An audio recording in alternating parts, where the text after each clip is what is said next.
Assalamualaikum warahmatullahi wabarakatuh. Salam sejahtera untuk kita semua. Shalom. Om Swastiastu, Namo Buddhaya. Salam kebajikan, Rahayu. Kalau tadi untuk Pancasila itu jadi pembukaan dan penutupan. Saudara-saudara sekalian, seluruh peserta Rakernas keempat partai dan anak-anakku sekalian, dimanapun mereka berada, dari Satgas Partai, lalu PAC, lalu ranting, anak ranting, DPC Partai, dan seluruh rakyat Indonesia dimanapun mereka berada yang saya cintai. Puji syukur kehadirat Allah Subhanahu wa Ta'ala sehingga acara Rakernas keempat PDI Perjuangan ini dapat berjalan lancar. Saya mengucapkan terima kasih banyak bahwa pokok-pokok kebijakan kedaulatan pangan yang saya sampaikan ternyata mendapat sambutan luas dari masyarakat.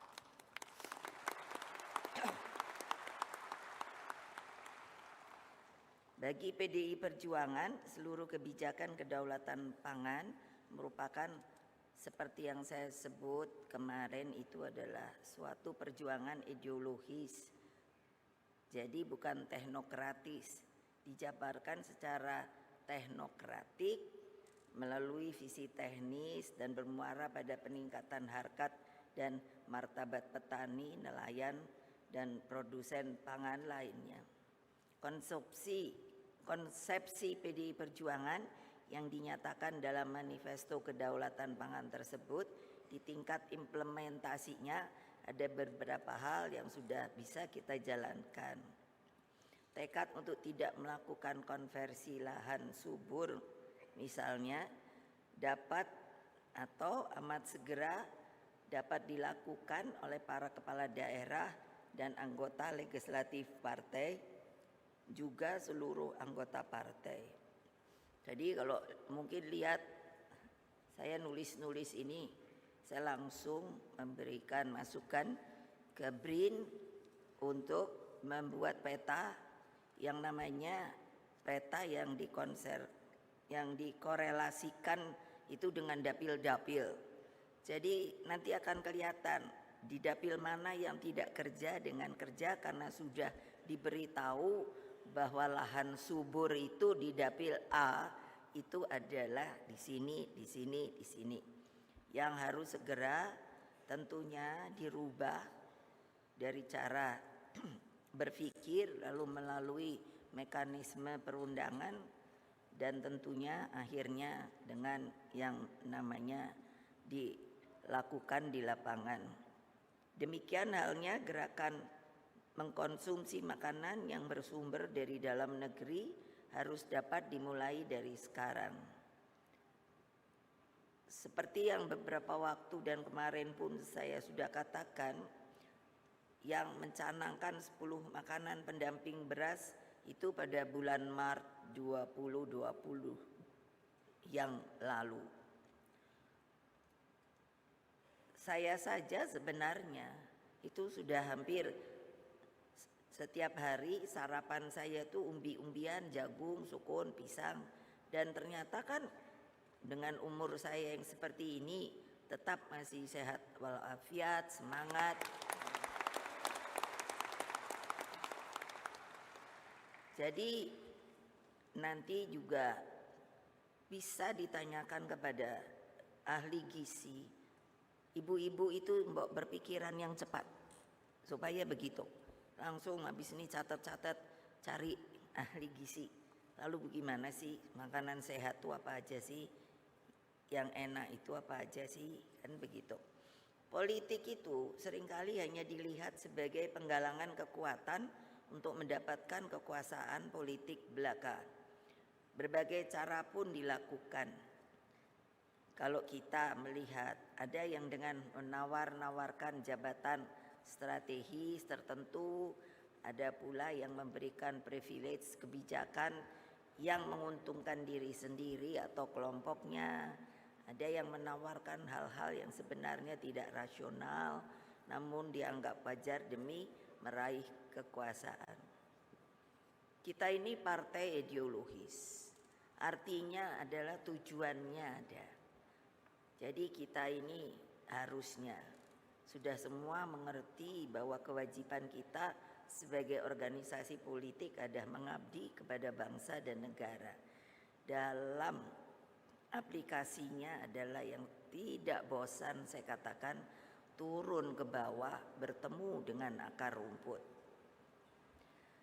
Tetapi kalau yang dilihat sekarang, apa yang terjadi saat ini barangkali sudah dianggap lumrah dengan berbagai pembenaran seperti yang saya suka dengar itu tidak ada makan siang gratis.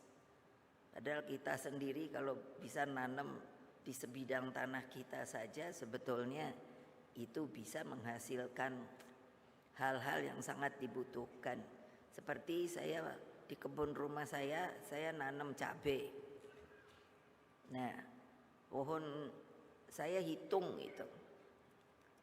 Cabai rawit umpamanya 3 batang saben hari, karena itu kan berbuah, ada yang matang, ada yang ini. Nanti kan dibilang kok ibu detail amat. Loh, itu hitungan ibu rumah tangga loh. Kalau diambil 1 hari dari 3 pohon itu, kita bisa tetap bikin sambal. Coba saja deh tanam. Sekiranya hal ini menjadi kultur, maka politik akan melahirkan distrust. Distrust itu krisis kepercayaan. Nah, ini bagaimana? Kita apakah juga mau menjadi sebuah organisasi partai politik yang demikian? Namun hal yang paling membahayakan adalah ketika politik itu kehilangan jiwa spiritualnya, rohnya, roh penggerak berupa dedikasi tulus pada rakyat, bangsa dan negara. Ketika politik hanya menampakkan wajah mobilisasi dengan watak pergerakan di tingkat atas, elitis, maka watak demokrasi pemberdayaan dengan turun ke bawah akan semakin terkikis dan bisa habis. Coba kalian itu berpikir visioner ke depan. Kalau semua ini menjadi yang seperti saya katakan, berpolitik itu tidak punya jiwa lagi, tidak punya semangat. Kalau nanti terjadi pada generasi terus-menerus seperti itu, kalian bisa bayangkan tidak sih Indonesia merdeka ini bisa dipertahankan apa tidak? Kalau menurut saya tidak. Sulit, karena manusianya sendiri sudah tidak ada daya juang, tidak ada semangat di bidang masing-masing. Nah, mari kita lihat muncul dalam berbagai konflik agraria, konflik kepentingan dan berbagai persoalan investasi tanpa melalui kelayakan sosial sebagaimana terjadi akhir-akhir ini. Pak Koster ada enggak ya? Ada Bu, tengah Bu. Nah, sekarang beliau sudah PJ ya? Ya, PJ. Tapi ya Bapak silakan duduk. Jadi saya karena Bali itu boleh alhamdulillah dikatakan semuanya itu kita. Jadi saya mengorganisnya itu mudah. Jadi Pak Koster ini yang gubernur Bali juga ketua DPD. Jadi saya bilang, kamu itu mbok pikir Bali itu kecil, rakyatnya hanya berapa sih tapi subur. Mbok kamu pikirkan, coba bikin konsep, yaitu sebuah konsep jangka panjang yang namanya 100 tahun Bali ke depan. Jadi bayangkan kalau kalian hanya sibuk bagi kepentingan diri sendiri, padahal ternyata bisa dengan FGD dan lain sebagainya, insya Allah hal tersebut mulai dijalankan. Tidak terbayangkan Kalau Bali itu isinya hanya untuk tourism. Yang saya bilang, saya maksud tanah itu lalu semua sawah yang subur dan lain sebagainya dikonversi, digantikan hanya untuk kepentingan tourism. Itu lalu rakyatnya punya apa ya? Coba pikirkan. Kalian ini adalah pemimpin di daerah. Jangan lupa loh. Nah, mudah-mudahan daerah-daerah bisa juga mengikuti apa yang telah dibuat oleh Pulau Bali. Sehingga siapapun pemimpinnya harus menjalankan konsep itu. Ini sekarang kan amburadulnya itu Bapak Azwaranas. Apa? Ganti pemimpin dirubah dengan enaknya. Bagi saya coba, apa ndak pusing ya? Saya pusing loh. Itu tata pemerintahan Republik Indonesia. Saya bilang pada Pak Jokowi, bayangkan dari presiden itu bikin visi misi itu sampai kepala desa. Ini harus dikoreksi. Nanti kita harus koreksi. Kenapa? Pasti dari yang visi misi presiden ke kepala desa pasti beda dong. Dari sisi daerahnya, dari waktu kerjanya dan lain sebagainya. Sehingga dengan demikian yang harus kita bikin adalah sebuah perjalanan konsep Indonesia Raya ke depan itu adalah dengan sebuah visi misi ataupun apapun namanya itu akan merupakan jangka panjang. Sehingga siapapun pemimpin akan datangnya, dia harus menjalankan hal itu. Sehingga dengan demikian kita itu menurut saya yang diinginkan oleh Bapak Bangsa Bung Karno, yang namanya keadilan dan yang namanya Indonesia itu bisa berkeadilan dan makmur, itu bukan angan-angan, bukan ilusi. Itu adalah sebuah kebenaran, kecuali tidak dilakukan oleh kalian. Jadi politik itu bukan hanya menampakkan wajah mobilisasi. Bayangkan, saya suka lihat kan, wah orangnya banyak. Tapi terus saya pikir, itu namanya mobilisasi. Apa kalau mobilisasi? Ngumpulkan secara fisik. Kalau kalian ini kan kalau ditanya, kamu siapa? Saya PDI Perjuangan. Apa yang namanya tugasmu? Itu jelas. Saya itu sampai bingung. Lah kok saya bilang Pak Jokowi petugas partai, kader. Loh kok saya diomongkan yang namanya katanya terlalu sombong. Itu adalah ADART di partai kita. Saya pun petugas partai loh. Ditugasi oleh kongres partai untuk menjadi dipilih oleh kalian untuk bertanggung jawab sebagai ketua umum. Saya pun kader. Tidak mungkin orang lain itu tiba-tiba bisa jadi ketua umum. Karena terus siapa yang mau milih kalau tiba-tiba orang luar yang dipilih itu, dan itu melanggar ADART. Nah bayangkan kok kita tidak diberi kesempatan untuk menerangkan hal ini. Jadi padahal dengan demikian sering kontradiktif. Ada yang mengatakan presiden itu dipilih oleh rakyat. Iya betul, tapi kalau tidak ada organisasi partai politiknya yang memberikan nama, itu kan sudah mekanismenya begitu untuk dipilih.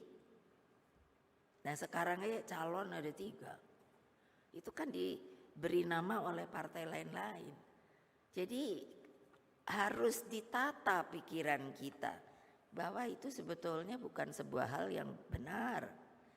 Nah dengan demikian maka watak itu bergeraknya hanya di tingkat atas, elitis, maka watak demokrasi pemberdayaan dengan turun ke bawah yang saya katakan tadi bisa semakin hilang.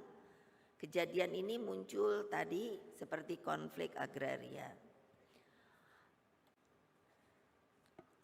Saya tidak bisa mengerti, katakanlah, ini kan banyak sekali persoalan di masalah tanah karena dikonversi.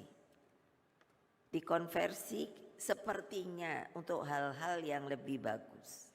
Padahal tidak melihat sebuah visi ke depan.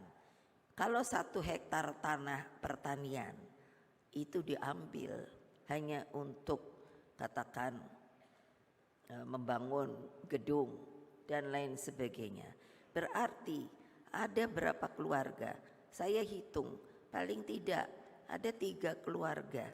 Kemungkinan karena sudah kehilangan tanah, dia sulit untuk mendapatkan nafkah.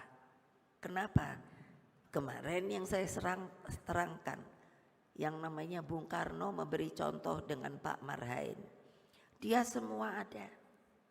Hanya yang belum punya adalah apa? Kekuatan, kemandirian untuk lebih daripada apa yang dia punya.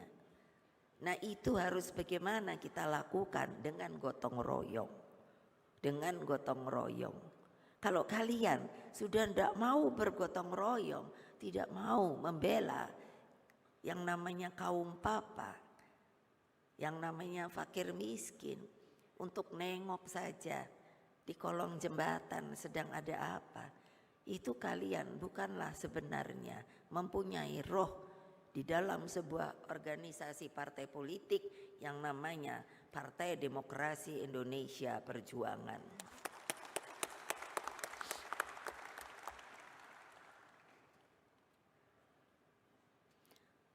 Jadi memang saya bangun PDI Perjuangan itu sebagai partai rakyat dan juga untuk menjadi partai pelopor. Partai pelopor itu apa sih? Partai pelopor itu punya semangat juang. Dia bisa semua. Dia mampu menolong rakyat. Dia bisa kalau digerakkan, diorganize, bukan dimobilisasi. Bukan dikonsolidasi, itu 3 kata yang berbeda. Itu bisa, sangat bisa. Itu maka bisa tidak terjadi yang namanya mengubah watak politik transaksional tersebut. Rakernas 4 kali ini mengungkapkan kehendak terdalam partai agar selalu setia pada sumbernya. Siapa sih sumbernya? Ya rakyat. Kalian apakah bisa akan jadi legislatif? Ini mau tarung. Siapa yang akan memilih? Rakyat. Eksekutif. Tarung. Siapa yang memilih? Rakyat. Terus kalian gak mau dekat dengan rakyat. Terus kalian mau apa? Coba pikirkan. Karena politik itu, kalau menurut saya, politik itu adalah sebuah kehidupan. Saya berbicara dengan seniman waktu ke Jogja, diundang ke Omah Petruk, bertemu dengan para seniman seniwati yang mengeluh karena ruang mereka untuk berkarya, untuk menunjukkan seni tari kita, tradisional kita itu sudah semakin sepertinya tersisihkan. Kalian itu sebenarnya yang harus membela mereka, membuka cakrawala berpikir mereka, membuat tempat. Saya bilang kantor itu kan rumah partai dan juga rumah rakyat. Di sana bikinlah acara, latihan tari, latihan memasak, itu bisa loh ibu-ibu. Rapat kan tidak tiap jam. Hanya kenapa niat tuh tidak ada. Ini yang sedang saya goyang-goyang lagi. Itulah. Karena apa? Kembali politik itu karena kehidupan harus digerakkan oleh nilai-nilai spiritualitas. nilai-nilai moral dan kehendak baik, niat. Kalau ndak ada niat ya kayak kalian, itu banyak yang nggak ada niat. Mikirin diri sendiri. Nah, jiwa pengabdian dan semangat yang menyala bagi perbaikan nasib rakyat secara progresif dan berkelanjutan. Kalau ditanya, apa bisa Ibu? Bisa. Tapi kan tangan saya hanya 2. Oleh sebab itulah saya membuat organisasi politik yang namanya dari Partai Demokrasi Indonesia menjadi Partai Demokrasi Indonesia Perjuangan. Dulu kami kan pernah tidak boleh ikut waktu PDI. Saya kumpulkan semua anak-anak saya. Saya hanya bertanya begini. Ini kapal benderanya sudah akan patah. Apakah kita akan terus berlayar? Apa mereka ngomong? Semua, Ibu, teruskan Ibu. Makanya saya nanya secara hukum, bagaimana kita bisa ikut lagi ke pemilu? Harus mengganti nama. Itulah saya tambah perjuangan. Karena maknanya sangat kuat. Kalau kalian sekarang ikut di partai ini tidak mau berjuang, seperti apa tadi yang saya katakan, ya apa boleh buat. Kedaulatan pangan untuk kesejahteraan rakyat itu sudah mutlak. Itu komitmen ideologis kita. Karena apa? Pangan menjadi cermin budaya bangsa. Pangan menampilkan daya keunggulan bangsa di masa depan. Sekarang banyak negara Afrika itu kelaparan. Kenapa? Tidak bisa yang namanya mengarahkan untuk membuat pertaniannya semakin baik. Kekurangan makanan rakyatnya. Sampai bayi-bayi pun kelaparan. Coba tolong lihat di TV.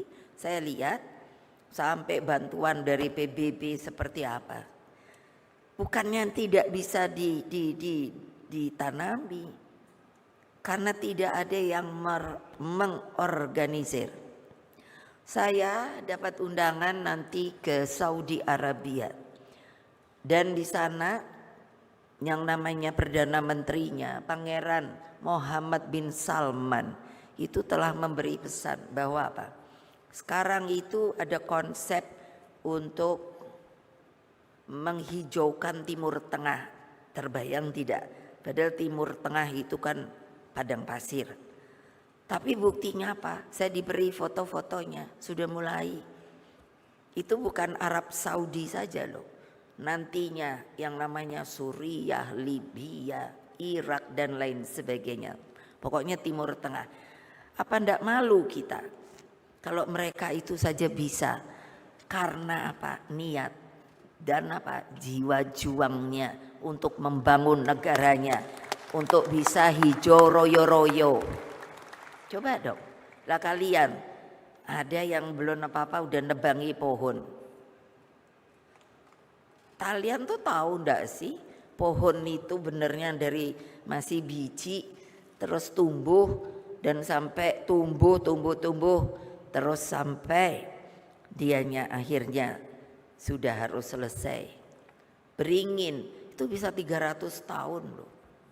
Bayangkan kalian hanya menebang dengan cinso paling tidak 30 menit. Masa enggak kasihan? Padahal itu tempat makan siapa? Binatang, burung, tupai, dan itu pun bijinya nanti apa? Ditebarkan oleh binatang, bukan oleh kalian. Gak malu ya? Kalau saya malu. Karena apa? Iya, kembali adalah yang namanya pangan itu sudah pasti akan menunjukkan keunggulan bangsa. Kita lihat orang belahan barat, orang asing. Mereka itu kenapa sih fighting spiritnya itu kuat? Karena mereka punya musim salju, 4 musim. Artinya apa? 3 bulan sebelum musim salju, nah ini mulai nih. ini sudah Oktober mulai. Ketika semuanya putih karena salju, mereka harus menyimpan makanan loh.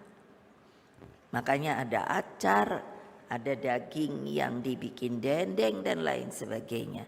Apa enggak malu kita? Padahal kita yang namanya menebar bibit di mana saja itu bisa, dan itu bisa hidup. Enggak malu kalian? Malu. Malu. Kapan malu kalian akan hilang? Nah, karena itu tangkap yang namanya seluruh spirit kehendak dan tekad untuk berdiri di atas kaki sendiri dalam mencukupi kebutuhan pangan. Kesemuanya harus dimulai dari pelakunya, petani, nelayan, beserta produsen pangan lainnya. Tolonglah petani, kalian kalau ada gelar insinyur pertanian, tidak perlu lagi disuruh-suruh. Pergilah ke petani. Kamu sebetulnya tahu enggak sih yang namanya kalau pakai pupuk urea, ini pertanyaan pada petani, itu tidak bagus karena ada kimiawinya, apalagi kalau dipakainya terlalu berlebihan. Itu perlu loh, mereka perlu disuluh. Suluh itu kan seperti api yang apa? Seperti apa itu? Kalau obor itu kan dijadikan suluh. Kalau ndak ada obor itu, kalau gelap-gelap kan mesti ngikuti itu namanya suluh. Makanya ada penyuluh sehingga dia bisa mengerti. Lah kalau apa ndak malu? Saya dibuat oleh Pak Jokowi sebagai Ketua Dewan Pengarah Badan Riset Inovasi Nasional. Coba saya udah ngomong gini-gini, kalian yang harus mengerjakan, udah nggak mau mengerjakan. Aneh kalau buat saya. Seluruh konsepsi kedaulatan pangan yang telah kita bahas berhari-hari ini harus mampu menampilkan positioning baru, yakni pangan plus. Artinya jangan bisa nanti itu Mbak Ita, coba Mbak bikin hamburger itu rotinya itu aja dari gandum, bisa yo enak kok. Seperti mie, jangan jadi dengan terigu. Iya, sudah ada kok. Di mana ya? Kok saya lupa. Saya diberi mie yang dibuat dari ubi jalar. Ada. Semarang ada. Lah iya toh. Nah itu ada yang teriak porang-porang. Iya betul lah, banyak 10 itu. Kalau kita mau bisa dijadikan hilirisasi produk makanan ke depan. Lah tapi ya gitu, mau enaknya sendiri. Nah artinya plus kehandalan bibit dan benihnya. Coba seperti Pak Surono Danu, saya itu kenal dari zaman PDI loh. Ya nongkrong di tempat dia tuh karena petani, terus dia bilang, Bu kalau saya cari varietas baru boleh ndak? Oh boleh banget. Lah kamu tapi apa ngerti genetika? Ya insya Allah saya otodidak. Lah monggo. Nah sekarang berhasil, apa itu? Kemauan, tekad. Nah kalian coba, aduh gawat. Nah seperti kemarin ada pameran, melihat saya alhamdulillah, saya bilang Bapak Ganjar, tuh kan cerewet saya dari dulu akhirnya berhasil. Karena dulu waktu saya jadi DPR Jawa Tengah itu melihat Rawapening itu kan tertutup sama enceng gondok. Lah saya bilang orang ini bermanfaat, kalau diambil bisa jadi kompos. Kalau dengan sedikit teknologi, kemarin saya lihat bagus-bagus, bisa kursi, bisa tempat cermin. Itu kreativitas saudara-saudara. Di otak kita ini ada itu, diberi Allah Subhanahu wa Ta'ala. Itu kepintaran pada manusia. Kita tuh beda dengan makhluk lainnya. Kalau tidak digunakan lalu buat apa? Nah itu yang saya suka bingung. Loh tadi kan saya bilang, saya sendiri bingung. Saya ini tidak boleh, bukan bodoh, tapi tidak boleh kuliah. Banyak yang nggak boleh kuliah, termasuk saya, kakak saya, adik saya. Saya sendiri bingung. Lu alasan tidak boleh kuliah kenapa? Mau jadi orang pintar tidak boleh. Karena apa? Karena anaknya Bung Karno. Lucu ya. Terus apa? Bapak saya hanya bilang, kamu punya ini, gunakan ini. Otodidak, cari pengetahuan di mana saja. Sekarang ini sudah ada YouTube, Google dan lain sebagainya. Tinggal buka, dek. Nah, kok nggak belajar dari situ sih? Coba, manfaatnya luar biasa. Jadi mau dikemanakan? Itu yang saya sedih. Loh, saya suka pikir bapak saya. Apa nggak mikir ya dulu bahwa setelah merdeka itu ada efek samping juga yang negatif. Orang lalu rasa kenyamanannya sudah makin besar. Ya udah orang udah merdeka ya udah, masa nggak boleh. Kamu nggak bisa mikir kalau suatu saat kita dijajah. Siapa sih yang mikir kalau Rusia berani nyerang Ukraina? Orang Ukraina tuh kecil. Tapi kenapa? Itu geopolitik. Kenapa? Itu nutupi pintu gerbang masuk Rusia. Tahukah kalian kalau kalian orang politik? Ayo. Nah, gitu loh. Iya, jadi harus ada terapan yang namanya on farm, off farm. Nanti cari sendiri. Itu artinya apa? Jadi infrastruktur pertaniannya dan yang terpenting kesejahteraan petani dan nelayannya. Apa enggak sian ya kalau ngelihat nelayan? Kan saya ya gitu orangnya.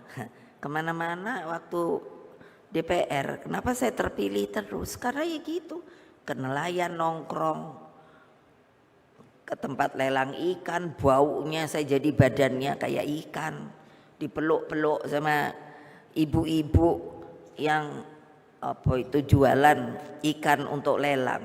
Lah maksud saya jangan lo kamu bau gitu. Kan ya enggak. Iya dipeluk-peluk, keluar saya terus mikir kok aku bakat bau ikan kenapa ya? Ya ternyata karena peluk-pelukan tuh kan bajunya udah kena ikan.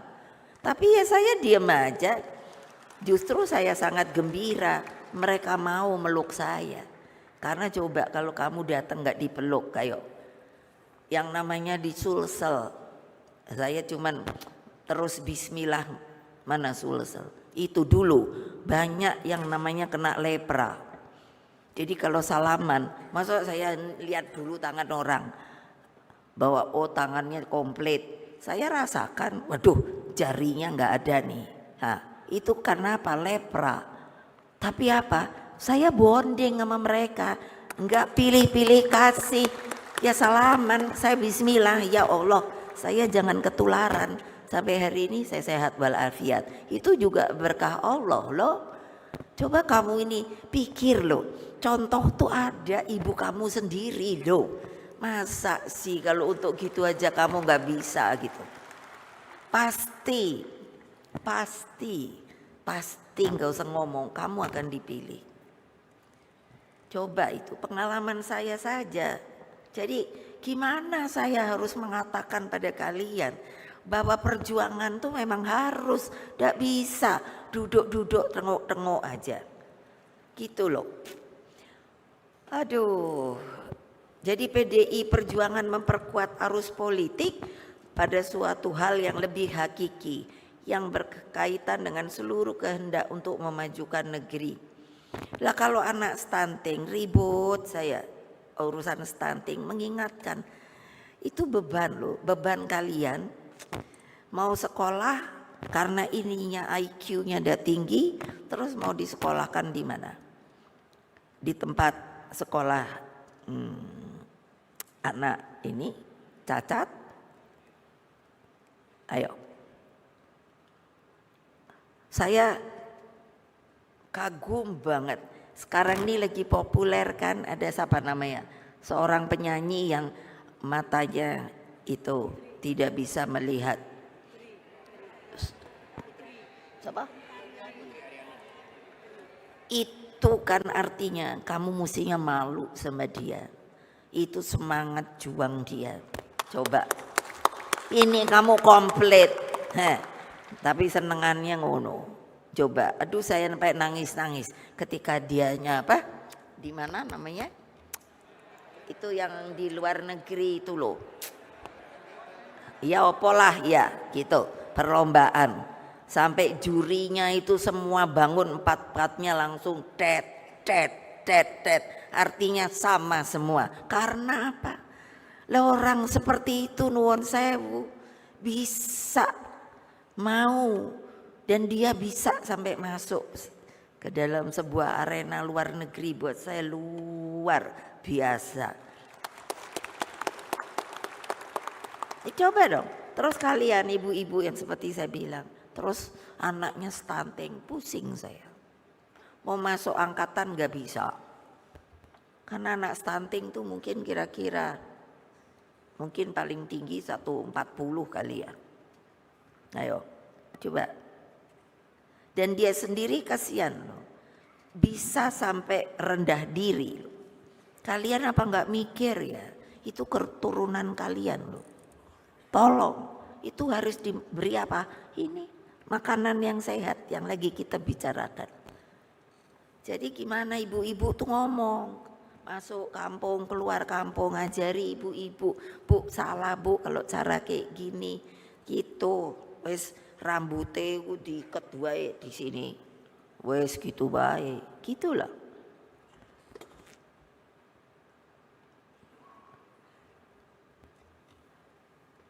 Nah dengan cara ini partai tidak menempatkan pemilu hanya pada persoalan capres dan cawapres.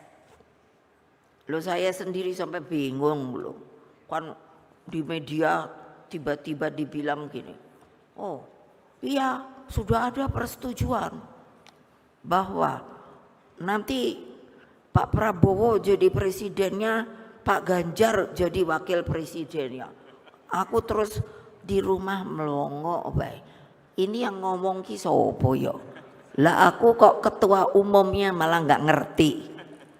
Coba wes nggak usah didengerin. Lo kok enak banget gitu loh, gatok-gatok kan. Nah, kamu mau nggak? Kalau bukan kalau ada cewek cakep, ada laki ganteng, tapi nggak sama-sama tune in, terus mau digadok-gadokkan gitu. Ayo, padahal yang perempuan udah punya pacar, yang laki udah punya pacar. Ayo, mau apa enggak? Tapi nggak semua ngomong, berarti ada yang mau. Payah anak buah saya. Aduh, gawat. Jadi apa sih urusannya? Lo kok bingung karepe dhewe ya? Lo saya kan nggak bingung. Ya udah. Lo saya kenapa? Bukannya lalu sombong enggak? Karena diberi oleh Kongres Partai sebagai petugas ketua umum untuk mendapatkan hak prerogatif. Jadi ngapain saya ngomong sama orang? Itu kan lagi nggak punya hak prerogatif lagi. Kenapa diberikan kepada saya? Karena orang yang memberikan hak prerogatif itu sangat tahu bahwa ibu pasti akan memilih yang benar. Nah,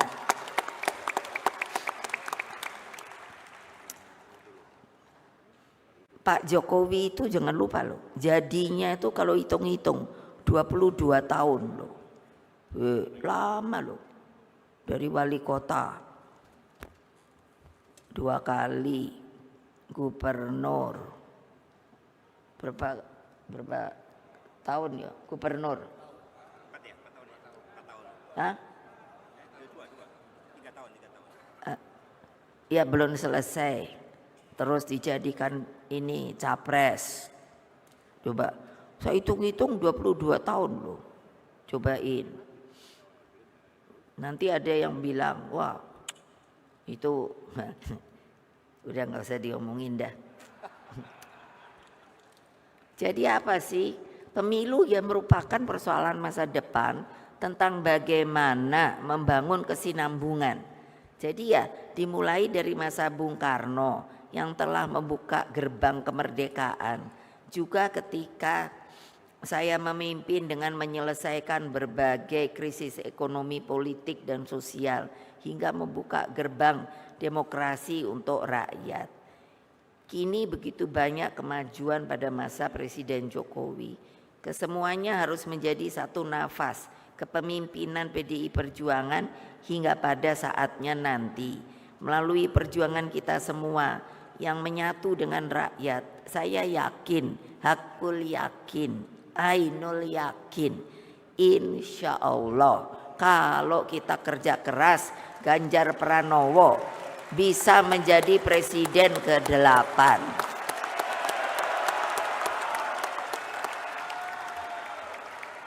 Ya tapi kerja dong.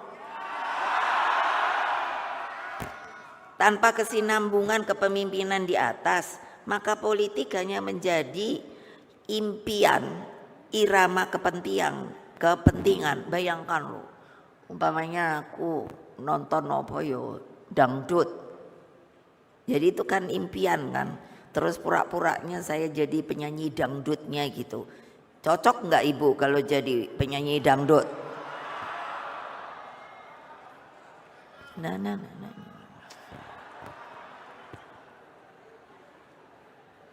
Aduh kadang-kadang ya ini piye toyo. Tar dulu. Terus tanpa desain masa depan. Itu kan kita kalau jadi pemimpin supaya tahu siapa aja boleh kok kalau mau jadi presiden. Persoalannya jangan mikirin haknya, tapi kewajibannya sebagai seorang pemimpin dari sebuah bangsa, negara yang merdeka, berdaulat dan bebas aktif. Gitu loh. Lah kalau piye yo. Tapi ini banyak wartawan sih. Jadi saya nggak bisa ngomong bebas. Soalnya kata Mas Nanan Mbak Puan, saya sudah diindoktrinasi. Tapi saya nggak mau kasih tahu. Gitu. Jadi politik itu tanpa kesinambungan ibarat dansa. Itu yang saya gampang jadikan sebuah simbol. Jadi kadang maju, kadang mundur, kadang berputar. Jadi sesuai selera. Makanya disinilah kembali saya tegaskan betapa pentingnya yang namanya Bung Karno itu membuat konsepsi pembangunan ala Bung Karno. Itu melintas waktu dari 25, 50 tahun sampai 100 tahun akan datang. Itu visioner sekali. Yang namanya pola pembangunan nasional semesta dan berencana. Saya heran. Saya tuh herannya gini, secara politik kenapa ini enggak dipakai lagi? Padahal yang bikin tuh 600 doktor, bukan dokter loh. Terus bukunya ku sakmene loh. Setelah saya suruh sekjen pisah-pisah dengan setiap bidang itu sampai 17 ya 17. Jadi umpamanya ini bidang pangan gitu lah, ini kok nggak dipakai, aneh. Ini kan kita salah sendiri loh. Padahal Bung Karno, saya tuh suka mikir gini, ini rakyat Indonesia ku bener piye toyo. Bung Karno dulu diperlakukan seperti itu oleh Pak Harto. Ya habis Pak Harto presidennya diisolasi. Lah saya aja jadi bingung, nggak ada sehelai kertas pun. Dia tuh opo, hanya nggak boleh kemana-mana. Gitu aja. Coba bayangkan. Tapi beliau itu ngerti nggak? Karena semangat juang, menerima hal itu dengan konsekuen. Saya tuh bilang, Bapak tuh kok nerima aja sih dikituin, nggak ada pernyataan Hukuman apa? Nggak ada loh. Kan mestinya lewat pengadilan. Coba dong pikirin. Nggak ada. Dikelelerin gitu aja. Ayo. Tapi kenapa? Karena cinta pada bangsa dan rakyatnya. Dan beliau yang memerdekakan kita. Beliau tuh hanya takutnya apa? Kalau beliau nggak nerima, kalau terjadi perang saudara mau apa? Ayo, ini politik loh. Saya nggak main sentimen loh. Ini politik loh. Saya ngelihat loh. Oh begitu ya, seorang pemimpin, seorang leader yang dia punya hak dan kewajiban itu digunakan buat siapa? Buat bangsa, buat negaranya. Kalau lihat pemimpin bukan di sini, saya lihat saya kan diajak bapak saya, wah ketemu di banyak negara itu, wah menurut saya kalibernya malah mungkin gini. Nah seperti saya ketemu di Amerika Presiden Kennedy, waduh udah ganteng, udah pinter. Saya pikir nah ini baru Amerika gitu. Terus ketemu Nasser, aduh begini-begini ininya. Makanya saya pikir kapan muncul pemimpin-pemimpin Indonesia yang kalibernya tuh kayak gitu loh. Wah Indonesia pasti membuat lompatan itu ke depan. Itu yang menurut saya pertanyaannya bisa apa enggak, bisa banget. Nah Indonesia adil makmur itu tidak akan terwujud. Nah ini toh apabila pemimpinnya itu lahir tanpa kesinambungan, hanya kurun waktu 5 tahunan periode pemilu. Nah tapi ini sebetulnya buat saya sudah dibuat 5 tahun enggak apa-apa. Tapi kan konsep kedepannya, siapa yang jadi presiden dia harus melakukan itu, meneruskan itu. Bukan siapa jadi presiden dirubah. Lah gimana, kapan mau majunya? Lah itu yang saya bilang berdansa. Nanti ke sana ke depan udah baik dirubah ke belakang lagi. Dirubah lagi. Aduh saya sampai pusing kadang-kadang. Ini gimana sih maunya republik nih? Itu. Nah kalau kurun waktu yang begitu panjang pasti bangsa Indonesia itu akan memerlukan ilmu pengetahuan. Jadi pengembangan riset inovasi itu adalah suatu mata rantai sistem produksi. Jadi dari bahan mentah yang begitu banyak kita miliki menjadi sistem produksi yang bernilai tambah melalui hilirisasi. Saya tuh gampang loh ngajarinya. Semua itu saya bilang di dalam memecahkan persoalan tuh lihat hulu, lihat hilir. Dan di hulu hilir tuh kayak kalung, dibuat mata rantai. Nah, yang maunya saya mata rantai hulu hilir tuh harusnya pendek. Tetapi kadang-kadang di mata rantai itu ada namanya problem, kesulitan, kekurangan. Nah, ini kan yang harus dibuang sehingga kalung itu jadi cuman segini. Nah, siapa yang mengerjakan? Kalian loh. Kalian loh. Untuk mengatakannya kepada siapa? Kepada rakyat. Lah petani saja.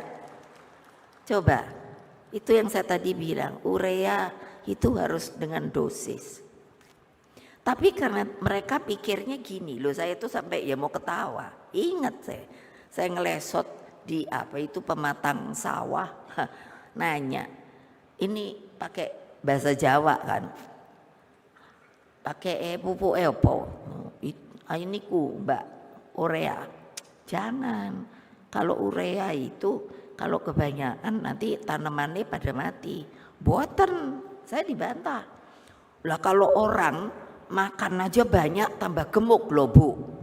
Lah masa ini kalau ureanya ditambahin nanti tanamannya nggak gemuk. Loh, itu pikiran sederhana loh dari petani yang kamu mestinya ajari gitu loh. Nelayan, coba kalau ditanya ini kamu mau apa? Kayak ke Cirebon gitu. Kamu mau apa namanya? Mau nangkap ikan. Ikan apa yang kamu mau tangkap? Ya belum tahu, Mbak. Loh kok belum tahu? Terus maunya apa? Ya kalau sekarang tenggiri apa gitu. Terus tahu tempatnya tenggiri sama ini di mana? Ya nggak tahu. Apa nggak kasihan dia? Apa nggak kasihan nih? Cobalah pikir. Siapa yang dari bapak ibunya dari tani atau nelayan? Angkat tangan. Pasti ada. Nah, tuh. Ini kan ada toh yang ngomong gitu loh. Kamu tuh bekerja memperbaiki kehidupan keluarga besarmu. Coba. Masa dibiarin aja. Sampai keringet-keringet. Kalau udah kan kadang saya udah suruh nanya. Nanti kira-kira jam berapa ya ini ya turun. Artinya setelah melaut terus masuk. Itu kan sore toh. Iya, saya hanya mau tahu. Terus ada yang dapat gitu. Saya nanya, boten Mbak. Itu kan udah buang ongkos transport. Itu sederhana yang kamu tuh benernya dengan kreativitas ini itu bisa kamu bantu mereka. Pasti milih kalian. Coba aja dah. Kalau enggak gitu yang mana mau mereka ngapain dia enggak nolongin. Lalu apa saudara-saudara sekalian? Yaitu mengangkat harkat martabat rakyat agar Indonesia tuh hadir yaitu sebagai bangsa pelopor maju disegani dunia internasional. Itu tugasnya patriotik partai. Patriotik tahu enggak? Yaitu punya semangat gitu, semangat juang patriot. Membangun Indonesia Raya tidak bisa hanya dengan untaian kata-kata manis, namun harus penuh perjuangan, konsistensi dan kesinambungan. Ini yang saya jadikan tagline adalah fakir miskin diambil diurus oleh negara. Itu betul-betul kalimat Undang-Undang Dasar Republik Indonesia. Kalau ada yang bantah dia nggak ngerti ketatanegaraan Republik Indonesia ini. Bayangkan, lah kamu aja, mbok ya pergi deh ke rumah opo namanya, rumah kumuh itu loh. Siapa yang dari Jakarta?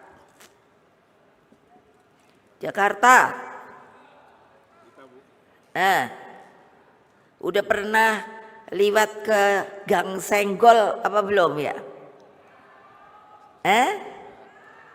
Tuh, saya aja tahu loh Gang Senggol tuh apa. Jadi ada jalan kali segini. Jadi kalau jalan kita nggak bisa begini.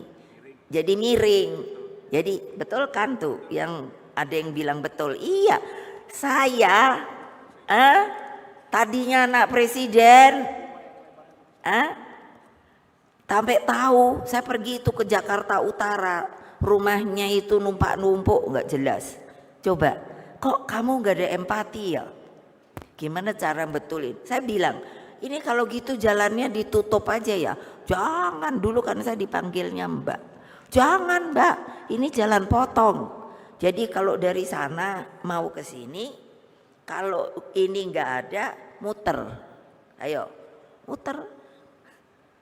Sampai sekarang berarti masih ada tuh. Padahal saya tahun 86 tuh. Apa nggak malu kamu sama saya? Kalau saya benar-benar loh ketemu rakyat gitu. Loh iyalah.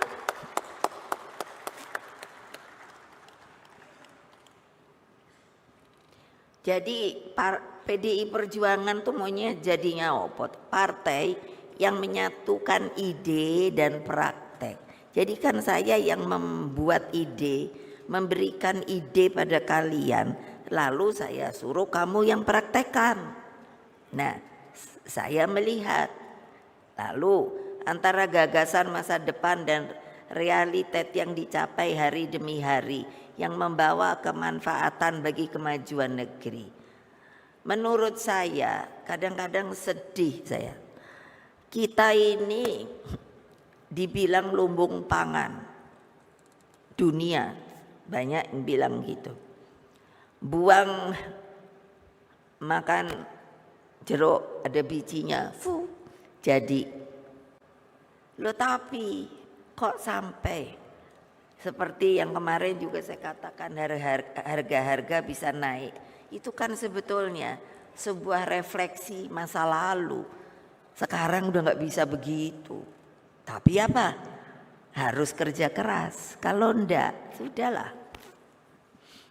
Dari yang membawa kemanfaatan bagi kemajuan negeri. Semua harus bergerak sinergis dan seirama. Dari hulunya dengan membangun kualitas manusia Indonesia sehebat-hebatnya. Dan di tengahnya dengan sistem sosial politik kemasyarakatan yang menandakan Indonesia sebagai bangsa produktif, unggul dan berdaya guna. Saya pernah diterima paus di Vatikan. Itu tentaranya itu namanya Garda Swiss. Jadi diambil itu dari Swiss. Tahu nggak tingginya berapa? 2 meteran. Wah, jadi tinggi gitu. Jadi waktu komandannya itu kan mau saya suruh hormat gitu loh. Pakai bahasa sana, tapi saya sudah diterangkan. Nanti dia ngomong terus kalau sudah dia hormat pakai pedang gini. Lah saya kebayang nggak? Saya 157, jadi 2 meter gini, sayanya ke sini. Terus dia hormatnya kan berarti ke sono no, bukan ke saya no, karena ndak boleh nunduk gini kan, karena dia pakai ini apa? Topinya tingginya aja segini bulu-bulu. Saya sebetulnya mau ketawa. Ini benernya piye no? Masa dia suruh jongkok? Ayo, itu menurut saya, aduh ini sebetulnya namanya manusia unggul Indonesia nih juga mestinya gini gitu loh. Bukan nyombong-nyombongin. Lah sekarang kena stunting. Gimana aku nggak pusing? Untung ada Mbak Ita, bukan nyombongin Mbak Ita. Dia itu orangnya cerewet, cak-cak, cepat ngerti. Nah ditiru gitu loh ibu-ibu. Jangan terus ngiri. Ibu-ibu kan kadang gitu. Ki ibu itu ya ais dah. Nggak ada pelajaran yang mau diambil. Saya tuh kan maunya gitu. Cucu saya aja tuh saya suruh. Ada mungkin mudah-mudahan. Nanti ini 180. Wah keren banget. Udah ganteng. Wah banyak yang naksir gitu. Iya tingginya 180. Nah ini lihat anak pendek, aduh. Aku siniku pusing tahu nggak? Ki ibu ngopoan bae to. Aduh sedih deh saya. Ya itu kan semuanya harus dibuat supaya peningkatan kualitas hidup manusia Indonesia itu kemiskinan ekstrim berkurang hingga 0%. Ya kemarin saya bilang lihat Tiongkok 1,7 miliar bisa mengatakan dengan bangganya kemiskinan itu sudah 0% sampai di tingkat desa. Lah kita cuman katanya 270. Kalau sekarang katanya udah mau nambah. Lah itu aja melehek. Enggak bisa, masih banyak orang miskin dan lain sebagainya. Saya heran loh. Apa enggak ada empati kalian ya? Padahal apa sih namanya lihat gitu. Setiap hari apa rame-rame gotong royong, ibu-ibunya bikin makanan, nasi bungkus, terus pergi nyari mereka yang masih hidupnya sederhana. Itu akan diberkahi loh, luar biasa kalau seperti begitu tuh. Bayangkan pendidikannya tuh hebat gitu, aduh. Karena hebat tuh kenapa IQ-nya tinggi. Saya sudah ngomong loh sama Pak Aswar, bahwa nanti di dalam kalau bisa melakukan sebuah perubahan itu harus dicari anak-anak yang IQ tinggi. Supaya apa? Udah pasti dia akan lebih ngerti. Disuruh gininya gitu. Bukannya diskriminasi, tidak. Maunya semua orang Indonesia IQ tinggi. Tapi ya gitu, ibu-ibunya harus belajar makanan apa yang membuat IQ tinggi.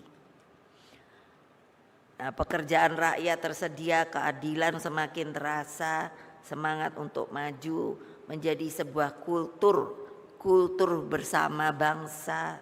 Coba bayangkan kalau seperti itu, ibu bisa bayangkan loh, Indonesia itu dalam imajinasi ibu seperti juga yang diimajinasikan Bung Karno, bahwa kita merdeka bukannya menikmati hari ini, tapi itu merupakan jembatan emas ke sana. Itu makanya bisa sampai 100 tahun, 200 tahun, 300 tahun dengan yang namanya generasi barunya itu keren-keren, tinggi, terus kelihatan gitu, matanya bersinar, terus terasa sekali yang mau menjadi pejuang gitu, terus IQ-nya pada tinggi-tinggi. Waduh, aku pikir kapan aku ngalami koyo ngono ya. Ya kalau ibu kali udah di sana lah, gitu loh. Ayo dong, ibu-ibu loh, yang lagi punya anak gadis coba ini angkat tangan. Siapa yang ibu-ibu yang anaknya masih gadis? Nah, diajarin. Nanti kalau ini cari pasangan itu yang tinggi, yang ganteng, terus yang IQ tinggi. Nanti yang keluar produknya pasti juga keren. Udah nggak usah bapak-bapak yang tadi kemarin ibu bilang itu apa tadi ya? Iya, udah nggak usah dah. Tuh, katanya Pak Oli meralat bahwa IQ itu datangnya dari bapak-bapak. Dari ibu-ibu. Iya iyalah, tapi kan kalau dipadukan lagi bapaknya yang IQ, saya tuh suka mikir, saya kan pernah di psikologi, itu rata-rata itu kan antara 90-an. Terus saya tuh mikir, wah kalau di atas 100 gitu kan keren gitu. Karena apa? Dari sinar mata aja kelihatan loh. Waduh gimana ya? Susah ngomonginnya. Lalu kalau ditanya tuh langsung jawab tak gitu. Aku seneng banget. Ini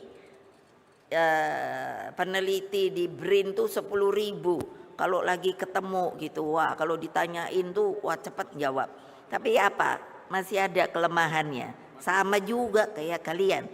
Kamu sudah menjalankan ke lapangannya itu di mana? Kapan? Pada diam semua. Jadi teoritis. Nah ini yang saya nggak mau. Mesti turun ke bawah. Coba ya tahun berapa ya yang namanya impian saya itu bisa terkabul deh. Bisa loh, gimana yang ngomongnya? Anak-anakku seluruh anggota dan kader partai dari segala tingkat, dari anak ranting dengan Satgas juga, PAC, DPC, DPD hingga DPP partai. Coba ya, saking mereka cinta dengan PDI Perjuangan, itu sampai Satgas itu, kan itu terbentuk tahun juga waktu zaman PDI. Coba sampai hari ini mereka banyak yang masih setia loh. Sampai udah tua-tua masih kalau dengar ini kayak gini. Itu yang apa kerepotan nih ya Pak Sekjen. Karena kan kita perlunya sekian ribu tuh. Terus pada ngomongnya gini. Oh, kalau memangnya apa harus ada ini, harus ngongkosi. Kita udah bisa Pak ngongkosi sendiri. Keren nggak? Itu seorang Satgas loh. Satgas kita loh. Kalau Satgas saja bisa gitu, kalian yang udah jadi penggede-penggede, musinya akan lebih daripada Satgas. Waduh, mereka coba di sana tuh, kayak apa? Oh, kan maunya pakai seragam, wes tak kasih seragam, gitu. Iya, coba, masa heran loh saya. Kalian itu jadi orang kok kayak gitu ya? Ya gitu, makanya kebayang nggak? Yang absen aja udah gawat. Ya itu, coba gimana saya mesti ngomong? Nah, dengan membahas keseluruhan materi yang disampaikan, kini kalian semakin memahami apa dan mengapa kita itu harus menang. Nah, bagaimana cara memenangkannya? Dari pemahaman terhadap aspek historis, ideologis, dan tanggung jawab terhadap masa depan. Maka strategi pemenangan PDI Perjuangan dan Ganjar Pranowo kini semakin kokoh.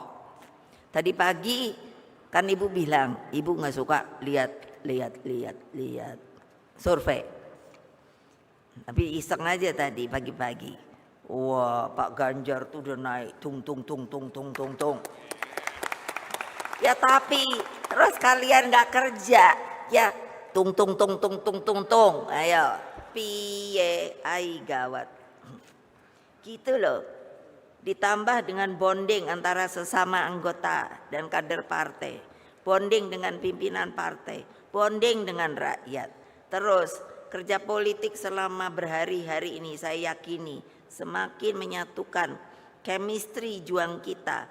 Kita memiliki chemistry yang sama dalam pergerakan turun ke bawah. Dengan seluruh bekal itu, segeralah kembali ke rumah masing-masing. Langsung, itu apa ya? Instruksi Ibu itu, begini. Yang tidak boleh saya lakukan, kalau nanti dapat sanksi apa, ini. Itu tadi kan udah dengar toh? Yang Pak Hasto bilang, iya, nanti kalau makin banyak ya begitu juga. Perhebatlah semangat juangmu, lalu sosialisasikan hasil Rakernas ini kepada masyarakat